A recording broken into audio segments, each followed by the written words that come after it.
Good morning, children. Today we are going to see Science Unit 3 Chemistry in Everyday Life.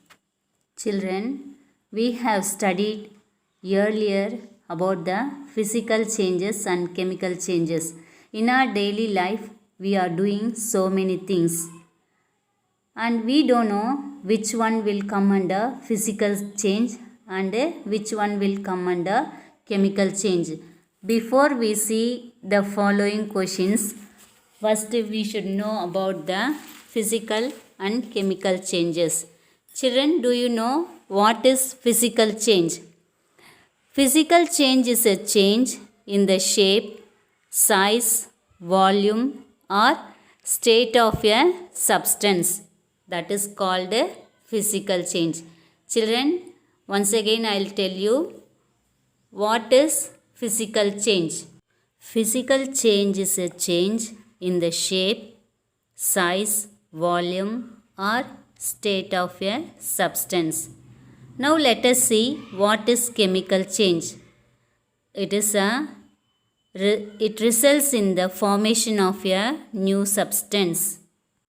Children, in physical change we won't get any new substance, but in a chemical change we get new substance. For example, the tearing of paper into two or small pieces is an example for physical change. When the paper burns, it undergoes a chemical change. After burning, what we are getting? Only the ash. When you tear the paper, you get two small pieces. But when you burn, what will happen? Only ash you will get. So, tearing paper is a physical change, and when you burn the paper, it undergoes chemical change. Children, can you understand the difference between the physical change and a chemical change? Okay, now let us see or answer the following questions. Breaking of a stick into two pieces. Children, when you break the stick into two pieces, again you are getting the stick only. So it is a physical change. Breaking of a stick into two pieces. Tell me, children, it is a physical change or chemical change? Yes, very good. It is a physical change. Why? Because when you break a stick into two pieces, you are getting the stick. There is no new substance is formed. There is a change in the size of the stick. So it is a physical change. Burning of paper, it is a chemical change. Do you know the reason, children? Yes, you are getting ash after burning the paper. So, new substance is formed. It is a chemical change. Children, third one, tearing paper into small pieces. As we have seen already, when you tear the paper also, still it is paper only, but we are getting small pieces. So, there is no change. We are not getting any new substance. So it is a physical change. Dissolving of sugar in water is a physical change because we are not getting any new substance. So it is a physical change. Burning of petrol or LPG gas, it is a chemical change. When you burn petrol or LPG gas, we are getting energy in the form of heat. So it is a chemical change. Water boiling into water vapor is a physical change. When you boil water, there is a change in state. It becomes gas, water vapor. So it is a physical change. There also no new substance is formed. Coconut oil becoming solid during winter. That is a physical change. Here also there is a change in state of coconut oil due to temperature. Water boiling into water vapor is a physical change. When you boil water, there is a change in state. It becomes gas, water vapor. So it is a physical change. There also no new substance is formed. Coconut oil becoming solid during winter. That is a physical change. Here also there is a change in state of coconut oil due to temperature. Children, from the above questions, you have understand that chemical change results in the change of the substance, but in physical change only the shape, size or volume changes. The state of the matter may also change from liquid to gas or from liquid to solid, but the substance remains chemically as it is. Fertilizers. Children, we all know that plants need water, sunlight and air, and also they need some nutrients for their growth. We all know this very well, children. We know that plants get their nutrients from the soil. Now let us see what are fertilizers. Organic or inorganic materials we add to the soil to provide nutrients to the soil are called fertilizers. Nitrogen, phosphorus and potassium are the three important nutrients among the various nutrients needed for the growth of plants. We can say in short NPK. These three are called as principal nutrients. That means they are the primary nutrients we add to the soil for the growth of the plants. We can classify the fertilizers into two. What are they, children? Yes, they are organic and inorganic fertilizers. First we see about the organic fertilizers. Organic fertilizers are nothing but they contain only plants or animal based materials or those synthesized by microorganisms.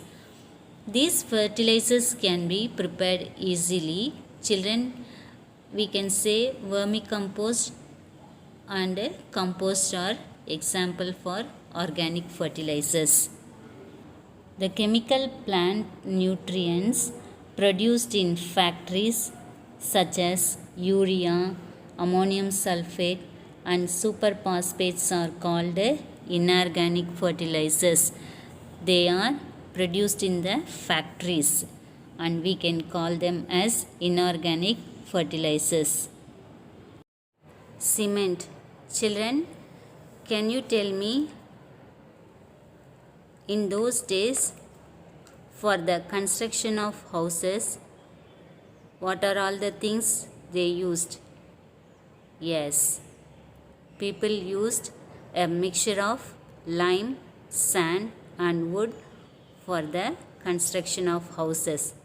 Nowadays, we all know that we use cement for the construction of houses, dams and bridges. Now let us see how cement is manufactured. The cement is manufactured by crushing of naturally occurring minerals such as lime, clay and gypsum. They are the important things we use to manufacture cement. What are they, children? Lime, clay and gypsum.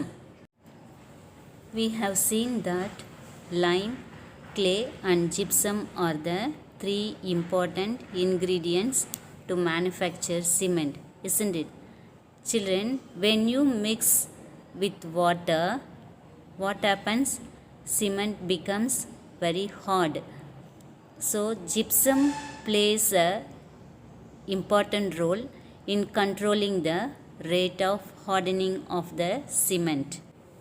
During the cement manufacturing process, a small amount of gypsum is added at the final grinding process because gypsum plays an important role to control the setting of cement. In 1824, Joseph Aspdin invented Portland cement. Why we are saying children Portland cement? Because it resembles the high quality building stones found in Portland in England.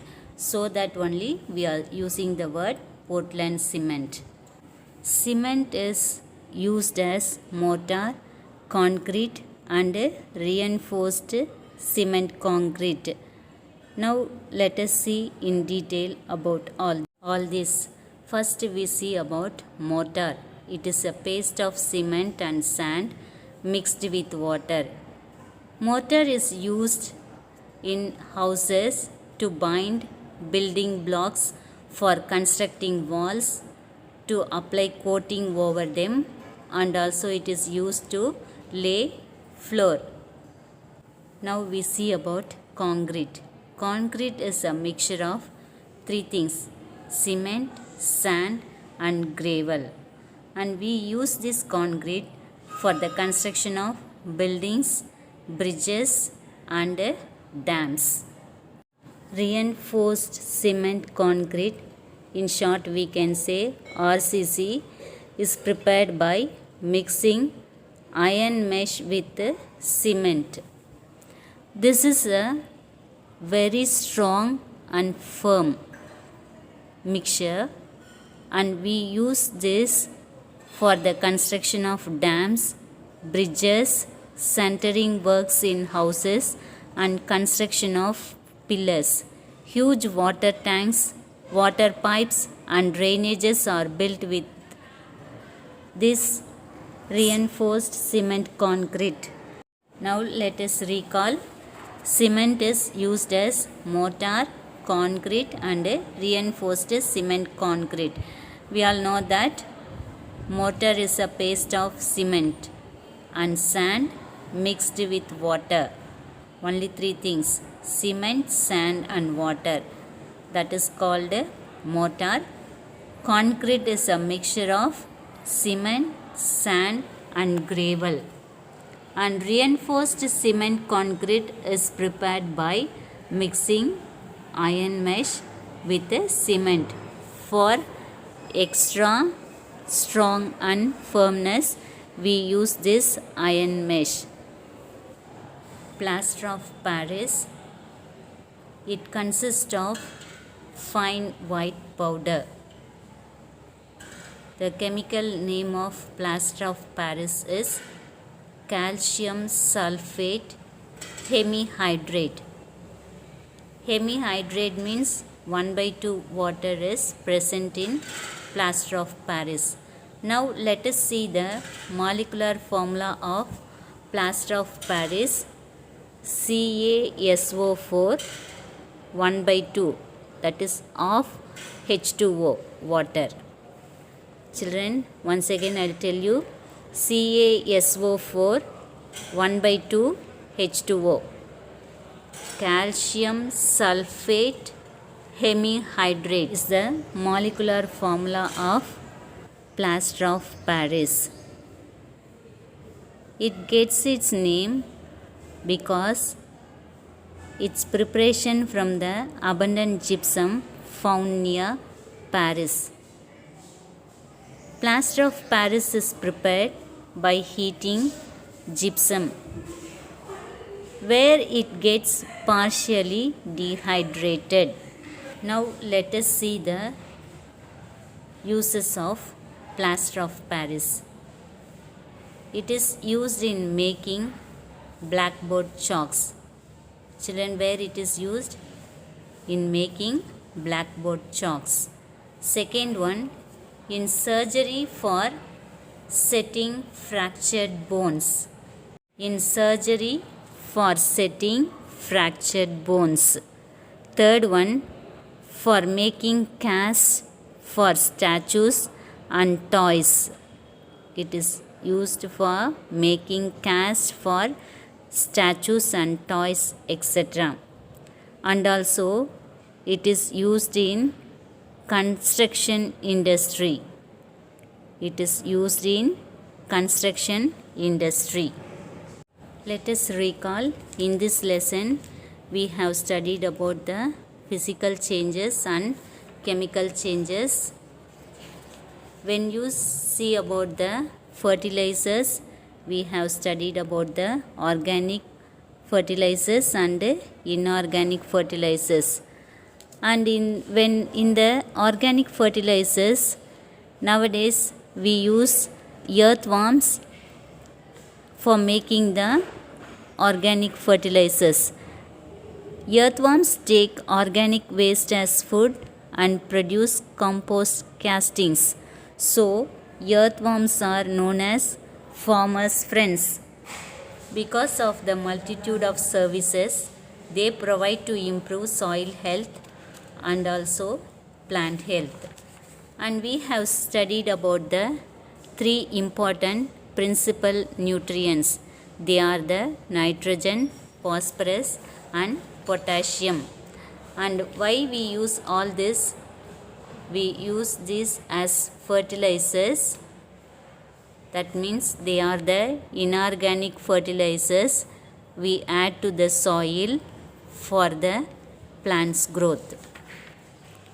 Okay, third one, we have studied about the cement.